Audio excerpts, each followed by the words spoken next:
ये दंडकारण्य के पठार के बारे में हुआ। तो अब आप हमको बताइएगा, ध्यान से सुनिएगा और फिर जवाब दीजिएगा। दंडकारण्य के पठार का विस्तार मुख्य तौर पर किस राज्य में? छत्तीसगढ़। मुख्य तौर पर किस राज्य में? छत्तीसगढ़। मुख्य तौर पर किस राज्य में है?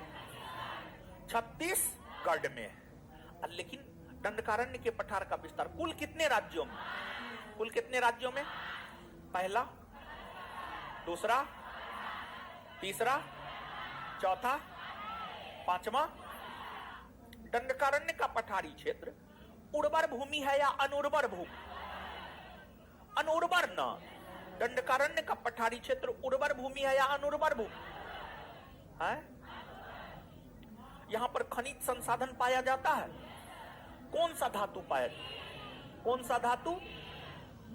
और दंडकारण्य के पठारी क्षेत्र से कौन सी नदी निकलती है? इंद्रावती नदी। कौन नदी निकल?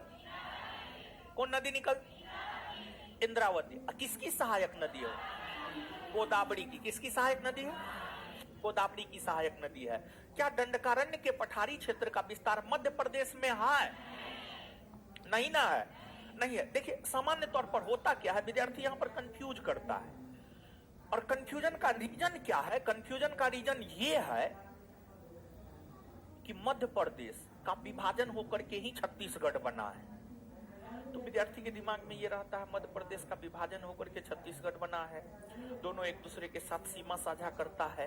तो जब दंडकारण्य के पठार का विस्तार छत्तीसगढ़ में है तो उसका विस्तार मध्य प्रदेश में भी होना चाहिए। सामान्य तौर पर इन जनरली हमारे दिमाग में ये सब बात रहता है, लेकिन ऐसा नहीं है।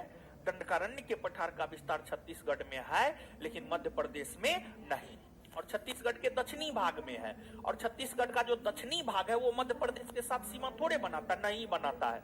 छत्तीसगढ़ का दक्षिणी भाग जो है ओडिशा के साथ, महाराष्ट्र के साथ, तेलंगाना के साथ सीमा बनाता है।